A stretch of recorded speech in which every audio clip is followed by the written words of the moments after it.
education. And I want to believe that you also support education. Thank you, Chair. Thank you. Senator Sifuna. You know what my colleagues have said is what I expected to hear from the governor. It's not that I'm a stranger anyway. But I just want to add one thing, that delinquency or bad manners does not know gender or parties. As SG of ODM, I'm embarrassed deeply that the chair of the COG who originated this illegal edict is a member of ODM. There was another lady governor who sat where you are there. She's one of the proponents of non-appearance of governors, the governor of Embu. And she's the one who came here and told us she took money from Kipes to go and throw a bash for border people. How is that a problem that we brought on her? She brought it on herself. So it has nothing to do with gender. It has nothing to do with political parties. But if Senator Wambua was here, I would tell him, those of us who identify ourselves as the true ODM people who swore to defend devolution, those governors are attending Senate sessions. As I've said, Chair, yesterday, our comrade in arms, the governor for Siaya, was before the Public Investments Committee of this House. So this delinquency, you have to look it. Don't throw us together. Hapana leta mchanganyiko is what I'm trying to say. It is individual responsibility, people who have chosen to break the law. But as maybe we'll get into it later, there is a remedy that the Senate is going to be proposing next week to deal with these errant governors who think that they can just play around with public money and refuse accountability. So it's good that you're here, Governor. Thank you. Thank you, Senator. Senator Lelegwe, I think the opening remarks by the governor would serve very well in your county, because I know your governor has put us in a situation where we are asking the Inspector General of Police to arrest him. And I think what the governor of Machakos says is valid, and the people of Samburu should also understand that accountability is not just institutional, it is personal. So, Governor, we are not going to thank you for coming, because it is your duty. As you have said, it is a responsibility, it is an obligation. But we commend you for reaffirming that appearing before this Senate has been useful to you in the past. I think you said that in your statement. And I believe that other governors who might be listening in or who will be following would find it fit for them to do what the Constitution requires them to do. Hapa tunalinda katiba. Hapa tunalinda ugatuzi. We don't care which political divide you come from, which orientation, which gender, which region, but the Senate exists kulinda ugatuzi na kulinda katiba. Having said that, we have already gone through this report, and the Auditor General has given us an overview of the issues that have been resolved and the issues that remain outstanding. I know that the clerk had put in an informal request if you could have come in earlier, but you indicated that you had other appointments. If you would have come in earlier, we would have had more time to discuss many aspects of this report. But you have appeared before us under oath. You have tabled your written responses. We will take your written responses and use them to process our recommendations, after which, in a period of 60 to 90 days, we shall reinvite you to explain how you have implemented our recommendations. Unless there is a matter that you feel your written responses do not address sufficiently that requires your explanation, I will give you that opportunity. But since you have submitted your written responses under oath, even in courts nowadays, courts are able to make decisions on the basis of the filings that have been done by parties. So unless there's a very specific matter. However, there was one matter that we have discussed with the Auditor General that we must bring to your attention. It did not appear in the substantive audit report, and we have agreed with the auditor on how it will be treated going forward. That is the issue of pending bills, or what nowadays we call trade payables. If you notice in your financial statements, you close the year with total trade and other payables of 4.8 billion Kenya shillings. As I've said, it was not highlighted in the Auditor General's report, But those of us who have sat here for quite some time, we know that we have a problem of pending bills in Machakos County due to historical reasons. I do recall at one of our meetings, Governor, since you have been appearing before this committee consistently, I do recall in one of our meetings you even proposed that we could call in the administration of the past to deal with some of the outstanding pending bills. We are concerned that the balance on trade payables is growing. The prior year, you opened the year at 3.3 billion. Which page are you looking at?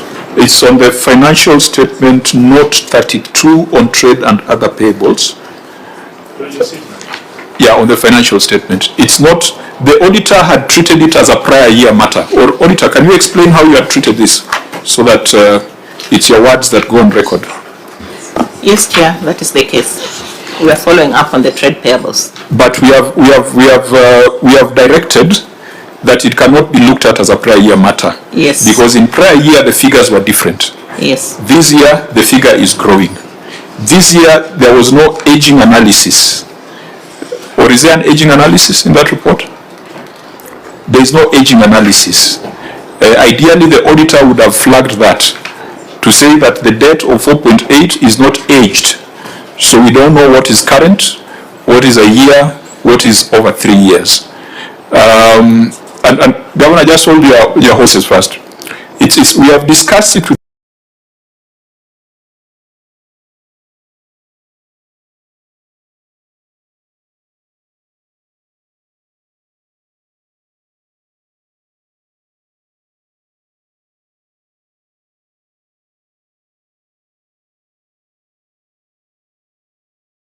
a better analysis on it. But since we can see it, because, you know, Governor, I'm sure you're going to explain that subsequently you paid. But unfortunately, the only evidence we have is a financial statement that we have here. I wanted to give certain guidelines. And these guidelines is a standard recommendation that we are giving to all counties. If this 4.8 billion includes staff payables, accountants in the room, how much of this 4.8 is staff payables? Thank you, Chair. Thank you, Chair. Out of the 4.8 billion, 804 was staff payable, that is salary arrears for June 2025, and 204 million which relates to statutory deduction which went paid net for April and May. Those amounts of 804 were eventually paid in this year. So the balance remains. Just leave it there. So that is in line with our recommendation, because we are going to recommend that staff payables must be settled within 90 days. You are saying you have already settled? Yes, Chair, we have already settled that. Second, statutory deductions must be settled within 90 days. And you are saying you have already paid 204 million as statutory deductions. Yes, Chair, we have already paid. Now, does this total figure, are there pension obligations arise? Very unique, yes, especially for a big county like Machakos. Our last payment was last month. Now let's distinguish between the current and the historical.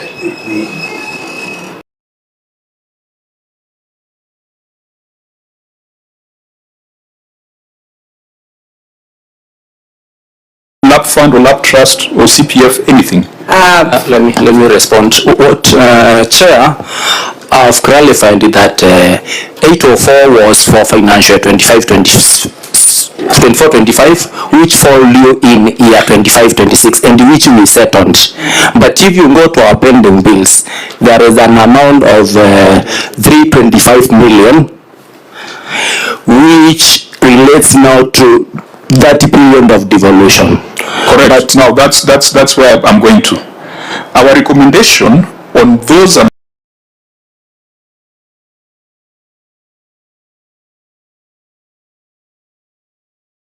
acquisition to the control of budget. The control of budget has released the money, so you have the money. There is no reason why you should keep the money beyond 90 days. But then the historical ones arising from defunct municipalities, we understand the complication, the actuarial valuation, the interest and penalties. Our recommendation is that within 90 days, you need to come up with a payment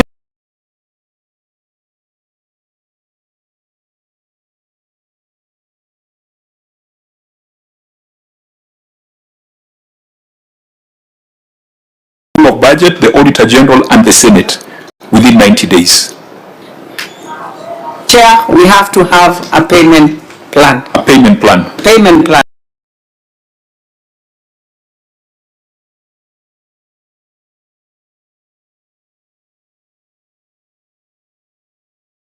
And then I can assure you, Chair, we are up to date. Fine. Let's go to the fourth arm of it. Now you have debt owed to service providers, contractors, etc. Unfortunately, your financial statements does not disclose the age of your debt. You have not done an aging analysis, which the Auditor General should have queried. But our recommendation is this: any debt that is older than 365 days should be settled. Why shouldn't you pay debt older than 365 days? Chair, we had not been asked for that, but we have a soft copy on the aging analysis. We have that, the aging analysis. And if you'll allow me, Chair, to say, of course, when I took office, I found a bill of 3,812,556,795. We verified 2,126,781,000. And from those bills, I've been able to pay 642 million, remaining with 1.4 billion. We have verified legal fees of 921, which the files, 921 million, which the files have been taken by the ESCC. That is for the previous regime. We also have verified of 757 million, which do not have documents. So anything without documentation from the previous regime is very hard for us to pay. If I come to my term as the governor of Machakos, as we speak now, my pending bill is 1.9 billion. I have already processed 275 million in IB. That is already in IB. And for the supplementary budget, we have put 200 million. That brings my pending bill in my time to 1.4 billion. In this coming budget, I have put 847 million for pending bills, which in the previous regime bill, I've put 100 million to bring the bill down. In this regime, because these people have completed their work, I have put 747. Now, that brings my pending bill to, once I pay that, during my regime, I'll have a pending bill of only 740 million. And the one for the previous regime, I would have brought it down to 1.2 billion. So I've been working on it. It's not that I've ignored. There are people who did work in the previous regime and they finished. So I have to work on a way of paying them, balancing that with the work that I am doing now. Governor, the previous regime debt would therefore be 1,000 days. Because that's 3 years. Why should debt remain outstanding for 1,000 days? Good financial management, should not exceed 365 days. Chair, if I was to pay all the pending bills I found, I would not have had money for 1 year Okay. to do development for the people of Machakos. Senator Moro? Governor, the bills that you are referring to as your own pending bills, after you pay what you budgeted for, would remain 700 million. 700 million. What are you planning, when are you planning to pay the 700 million? Because again, that work has been done. Yes. The goods and services have been provided. Yes. What are your plans? What I have done, even in the previous one, we are doing fast charge. Any work that is finished, before a department can even procure anything, we have to pay the pending bills, which you have taken it as fast charge. So we were giving you recommendations. Yeah. We were going to recommend that any debt greater than 365 days should be paid. But from your explanation, you're saying we better go with a payment plan. Yes, Chair, because if I don't do that, I would not be left with any money to run, to even pay salaries and all that, because when you look at the bill for the previous regime is over 3.8 billion. That is my development